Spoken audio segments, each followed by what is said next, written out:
Տիրոջը փառք, սիրելի Աստծո ժողովուրդ։ Միջև խոսքը սկսել է մի պատմություն եմ ուզում պատմել, որ եղբայրներից մեկի հետ է կատարվել եւ խոսնել այդ ուղղությամբ առնելու սիրելներ։ Եղբայրներից մեկը ծանր նեղության դժվարության մեջ, փորձությունների վշտի տառապանքի մեջ ոնց մտածում է տենց աղոթում է անկեղծ ասուն ու իր վիճակը ներկայացնում է Տիրոջը ու սենց խոսքեր է ասում է Տեր Աստված, ախր դու չես պատկերացնում իմ վիճակը ու այդ եղբայրը պատմում է, որ հստակ ձայն ալնում իրան, խոսք ալնում իրան, հենց այդ վարքյանին, որ ասում ախր Տեր Աստված, դու չես պատկերացնում, Աստված խոսում է իր հետ, ասում է պատկերացնում եմ, ու եղբայրը ասում է, որ ինքը տենց ասեց, ես հասկացա ու ամաչեցի ու զգացի, որ իսկականից Աստված պատկերացնում է, և գիտեք ելնում է, որ նեղության ու դժվարության մեջ մարդուն թվում է, որ Աստված չի պատկերացնում, Աստված իր վիճակի մեջ չի մտնում, եղել է այլ այն ժամանակ, որ պատանեկան էինք անցկացնում, սենց բունտ էին անում, ծնողներից մեկը նեղված ասում է, ախր այդ եղբայրը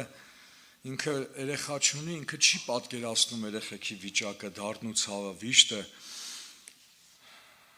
ասի պատկերացնում է։ Հիմա այդ եղբայրը ասում մասին է ասում, ախր դու չես պատկերացնում, և հստակ Տերը ասում է, պատկերացնում եմ։ Հիմա Եբրայեցիս թուղթը, երբ որ կարդում ենք սիրելիներ 4 գլխի 14-15 համարներում, Աստծո խոսքի մեջ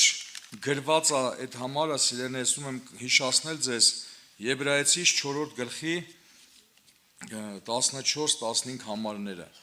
Արդ մենք, որ մեծ քահանայապետ ունենք երկինքներով անցած,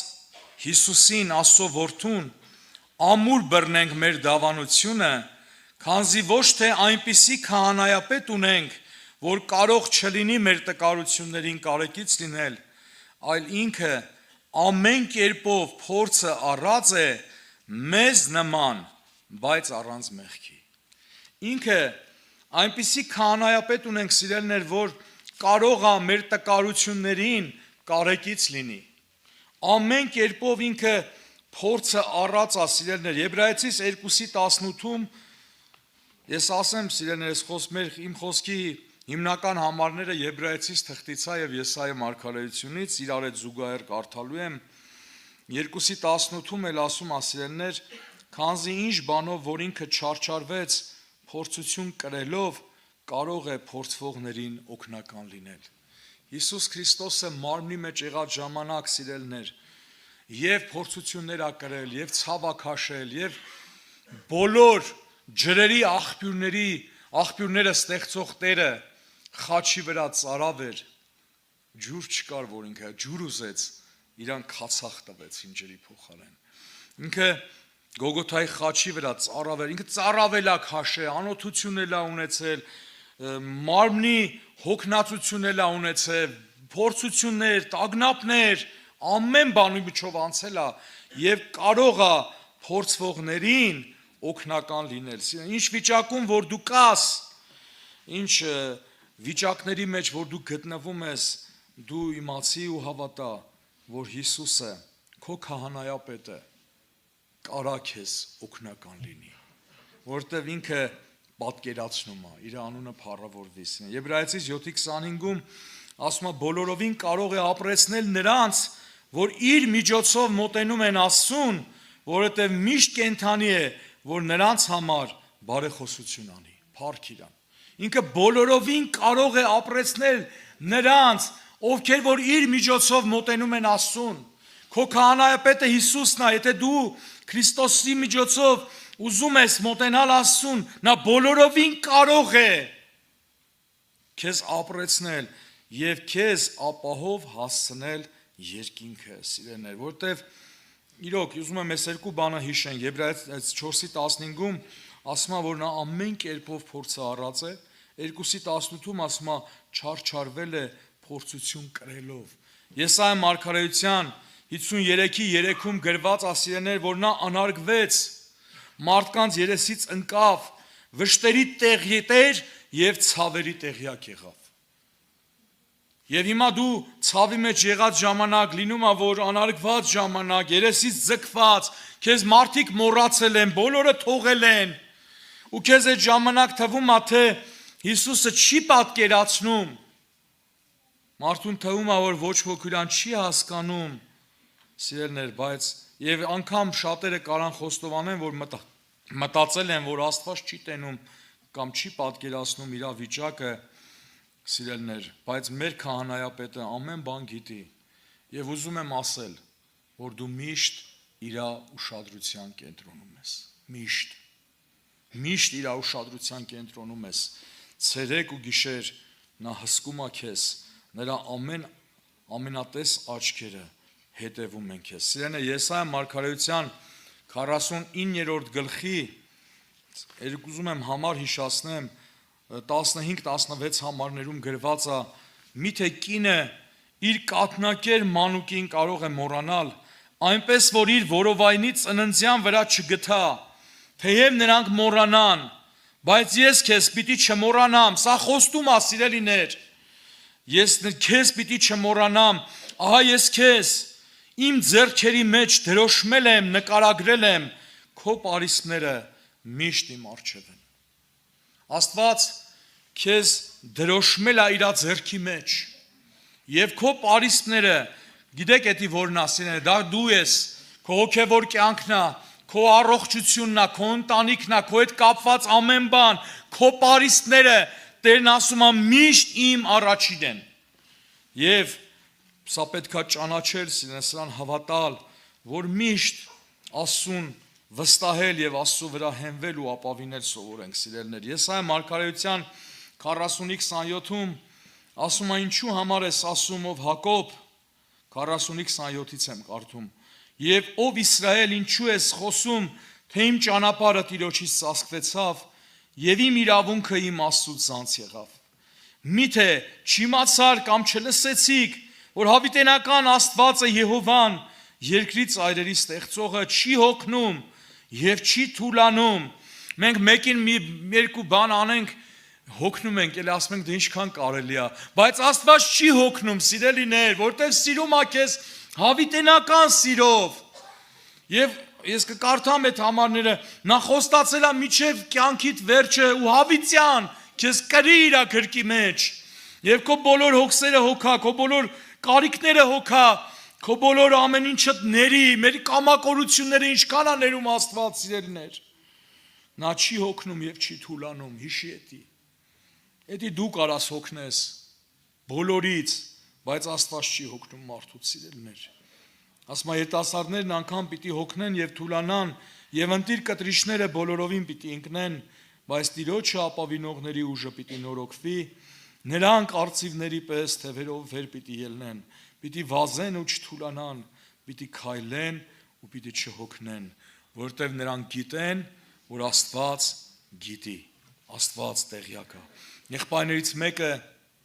իմ դուրը շատ է եկել այդ վկայությունը, ինքը լուրջ եղբայր է ավետարանիչ,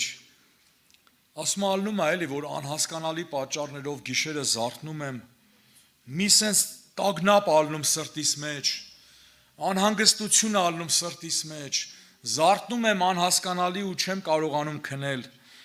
ասում եմ մոտենում եմ պատուհանին, վարագույրը քաշում եմ, նայում եմ երկինք ու ասում եմ Տեր, դու գիտես, ու նորից գալիս եմ անկողին ու քնում եմ։ Սա սիրելիներ հավատքի խորը, ճանաչողության խորը արտահայտումը, հասկանում եք սիրելիներ, ինքը նայում է երկինք ու Աստծուն ասում է Տեր դու գիտես, այդ երկու բառ, բայց դրա մեջ ինչքան խորը հավատք, ինչքան խորը ճանաչողություն, ինչքան խորը վստահություն։ Սիրելիներ, Երկրորդ Պետրոս 2:9-ում գրված ասին է, որ Տերը գիտի աստվածապաշտներին փորձությունից փրկել։ Աստված գիտի այն միջոցները, այնքան է եղել, ես ձեզ անկեղծ եմ ասում, որ ես տագնապով, անհանգիստ, ինչ որ հարց կա, որ չի լուծվում, ինչ որ զրույց, ինչ որ բան, որ պետք է լինի, մարդը մտածում է, տագնապում է, չի քնում, անքուն գիշերներով իմ հետ եղել է։ Հաջորդ օրը գնացել եմ ու 1000 ձևի մտածել եմ ոնց է ելնելու այդ հարցի լուծումը, բայց Աստված մի հատ լրիվ ուրիշ լուծում ա տվել, որ ես ամաչել եմ ու մտածել եմ, բա արժի ամբողջ գիշեր չքնել, որտեվ քո բոլոր հարցերով Աստված ա զբաղվում։ Դու ինչ ես անհանգիստ, ինչ ես տագնապում, ինչ ես խառնվել իրար, ինչ ես շփոթվել։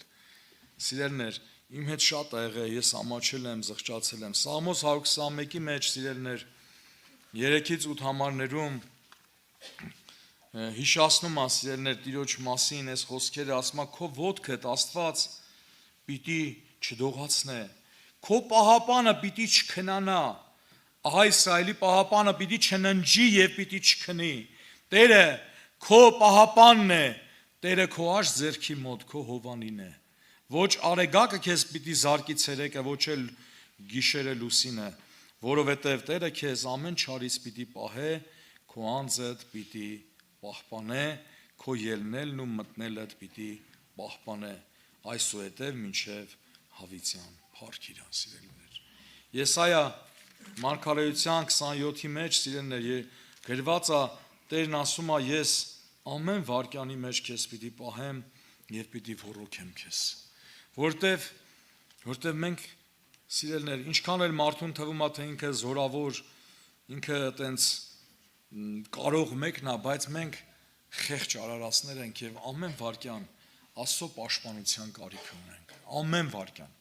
որ Տերը պահի մեզ, Տերը առաջնորդի մեզ, Տերը տանի մեզ։ Եվ դրա համար Աստված խոստացել է, որ ես ամեն վարքյանի մեջ ձեզ պիտի պահեմ։ Սիրելիներ, եւ Եսայա 44-ի մեջ 21 համարում գրված է, սիրելիներ, ասում է դու մոռացված չես իմ կողմից։ Այսի միշտ պիտի հիշես։ Ունես փորձություն, ունես դժվարություն, ունես նեղություն, տագնապ կա սրտիդ մեջ, անհանգիստ, վախեր կան քո վրա, բայց դու պիտի հիշես, որ Տերը խոստացել է, սա խոստում է, դու մոռացված չես իմ կողմից։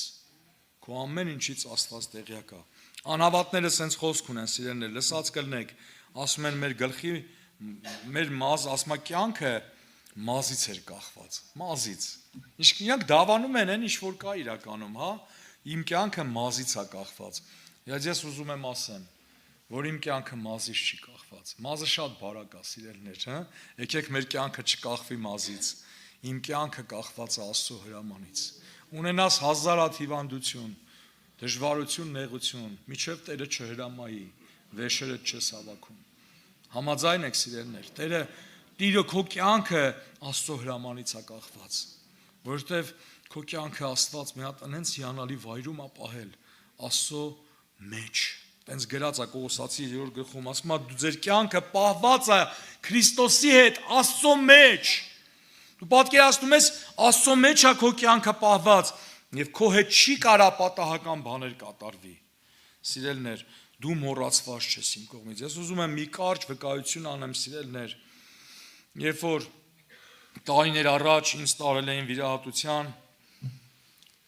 եղբայրները իմ մոտ էին, Գեորգ եղբայրը, մեր Լեռնիկ եղբայրը Հիվանդանոցում, էլի Բյուրեղավանի Սամվել եղբայրը, բայց երբ որ ինձ նստեցրին այդ ինվալիդի այդ կալյասկի վրա, ոտերս բինտով կապած, տարան մի հատ տհաճ բան պատեցին, սիրելիներ, որ տարան մտցրին բոքս,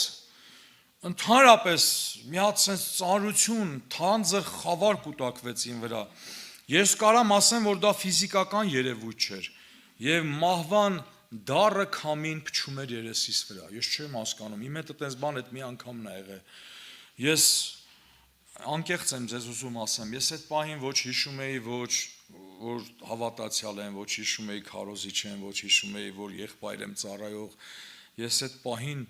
ոչ էլ աղոթք էի անում։ Այդ ծանրությունը էի գալիս էր իմ վրա, չեմ կարա պարծենամ էլի, որ ես աղոթեցի, այդտենց խավարը ցրվեց, բան, չեմ կարա, որտեվ չեմ աղոթել։ Այդ ծանրությունից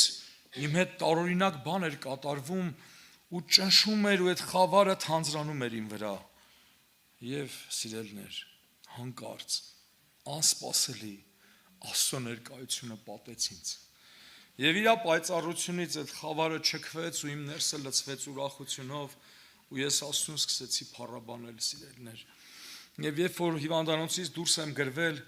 ահագին ժամանակ հետո Թումանյանի քառյակներից հանդիպեցի, սիրելիներ, եւ ես երբ որ կարդացի դա, ասի Տեր, ես էսի ապրել եմ, անունդ փառավորվի։ Թումանյանի այդ քառյակը ուզում եմ հիշացնեմ, սիրելիներ, որ այն խոսքի համար, որ ասում է դու մոռացված ես իմ կողմից, ես կարելի ասել ոչ աղոթում էի, ոչ հիշում էի Աստծուն, ոչ խնդրում էի իրան, այդ խավարը թանձրացել էր։ Ու գիտեք ինչ ա գրում Թումանյանը, ասում է, երբ ես տխուր հուսահատ, ինձ կորած եմ համարում, շուրջս մեռած անապատ սրտիս երկյուղ է տիրում, մահու ձայնը դառնալուր հասնում է ականջիս, մարդիկ մնում անհամբույր ու խլանում են կանչիս, ոչ մեկ չկա, մի զորություն, հզորեղ, հուսադրում է ինձ հանկարծ, և զգում եմ ես ամեն տեղ, դու ինձ հետ ես, Տեր Աստված, իր անունը փառավորվի, ինքը քեզ չի լքում, ինքը քեզ չի թողում, դու մոռացված չես իրանից, որտեղ ինքը քո հայրն է, և ինքը քո ամեն ինչից տեղյակ է։ Եսայիա մարգարեության 44-ի մեջ ասում է. «Եվ հիմա լսիր, ով իմ ծառա Հակոբ և դու ով իմ ընտրած Իսրայելս, քեզ ստեղծող և արգանդի մեջ ձևակերպող, քեզ օգնություն անող Տերը այսպես է ասում. ով իմ ծառա Հակոբ և դու ով իմ ընտրած Իսրայելը, մի վախեցիր, մի վախեցիր»։ Այս խոսքը քեզ էլ է վերաբերվում, սիրելի Աստծո զավակ, սիրելի անմահ հոգի, մի վախեցիր, որտև Աստված քո հայրն է։ 41-րդ գլխի 10 համարում Եսայիա մարգարեության, սիրելիներ, ասում է մի զարհուրիր, որովհետև ես քո Աստվածդ եմ, քեզ պիտի զորացնեմ, մի վախենար, ասում է, որովհետև ես քեզ հետ եմ։ Հենց այնպես չի ասում, սիրելիներ, մի վախեցի ու վերջ, մի վախեցիր, որովհետև ես քեզ հետ եմ, մի զարհուրիր, մի վեհերիր, որովհետև ես քո Աստվածն եմ, քեզ պիտի զորացնեմ, օգնություն անեմ և իմ արդարության աջով քեզ պիտի բռնեմ։ Դու չես վախենում ոչ թե նրա համար, որ դու զորավոր մեկն ես, տաղանդավոր մեկն ես, անվախ մեկն ես, որովհետև Աստված քեզ հետ է, որովհետև ինքը քո Աստվածն է, այս դրա համար չես վախենում։ Եվ եթե ինքը քո հետ է, եթե ինքը քո հետ է, քո կյանքում կատարվում է այս խոսքերը, սիրելիներ։ Ես կարդում եմ Եսայիա մարգարեության 43-ի առաջի համարից. «Եվ հիմա, ով Հակոբ քեզ ստեղծողը, ու ով Իսրայել քեզ ձևակերպող Տերը այսպես է ասում. մի վախեցիր, որտև ես քեզ փրկել եմ, քեզ քո անունով կանչել եմ, որ դու իմն ես»։ Իսկ եթե դու իրանն ես, եթե ջրերից անցնես, ինքը քեզ հետ պիտի լինի։ Տենց է գրված, սիրելիներ։ Երբ որ գետերից անցնես, քեզ պիտի չկոխեն։ Երբ որ կրակի միջով քայլես, պիտի չայրվես եւ բոցը քեզ պիտի չբռնկեցնե, որովհետեւ քո Տեր Աստվածը Իսրայելի Սուրբը քո փրկիչն է։ Փառք իրան։ Իր անունը փառավորվի, իր անունը մեծարվի։ Եվ Եսայիա 45-ից սիրելիներ, ելի ուզում եմ հիշացնել երկու համար, 2-3 համարների մեջ գրված է հետևյալը, սիրելիներ. ես քո առջևից պիտի գնամ։ Սա խոստում է նորից, սիրելիներ։ Ես քո առջևից պիտի գնամ, խորթուբորտ տեղերը պիտի շտկեմ։ Ստեղում կյանքում կա խորթուբորտ տեղեր։ Ում ընտանիքում կա, սիրելիներ, ով ում կյանքում կա հիվանդություն, պրոբլեմ, դժվարություն, խորթուբորտ տեղեր։ Տերն ասում է, ես քո առջևից պիտի գնամ, խորթուբորտ տեղերը պիտի շտկեմ, պղնձե դռները պիտի փշրեմ, երկաթե նիգերը պիտի կոտրատեմ և քեզ խավարի մեջ ծածկված գանձերն ու պահված հարստությունները պիտի տամ, որպեսզի գիտենաս, թե ես եմ Տերը, Իսրայելի Աստվածը, որ քեզ քո անունով ճանաչում եմ։ Ով է հավատում, սիրելիներ,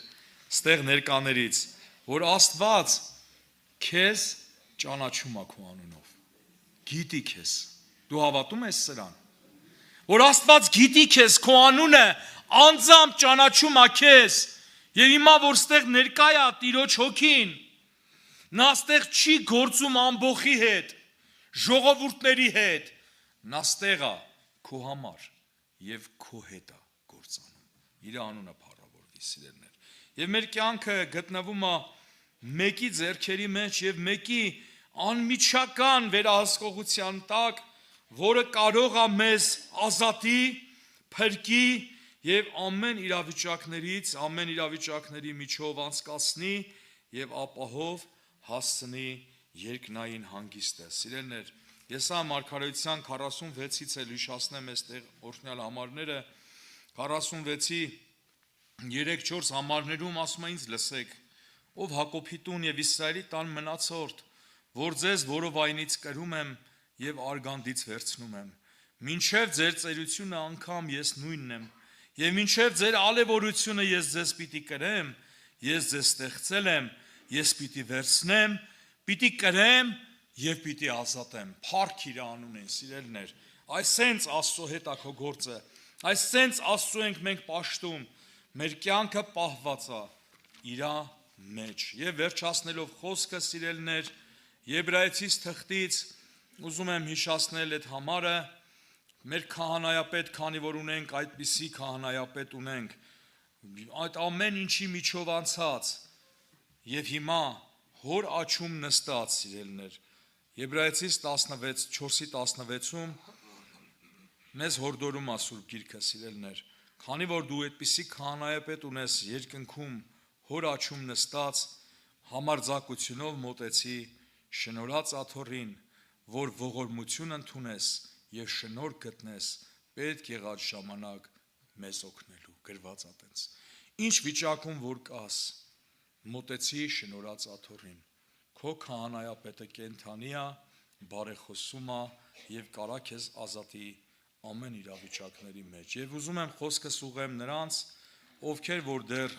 Աստծուն չեն հանձնվել։ Սա օրհնյալ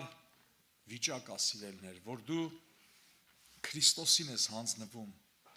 եւ Քրիստոսն է դառնում քո կյանքի Տերը, քո ամեն ինչի վերահսկողությունը գտնվում է իր ձեռքերի մեջ։ Հանձնիր իրան, հանձնվիր իրան եւ այն ինչ որ քո համար թանկ է, հանձնիր Աստծո ապահով ձեռքերի մեջ, որտեղ ինքը ամենալավն է գարալու պահի։ Ամեն։ Աղոթենք։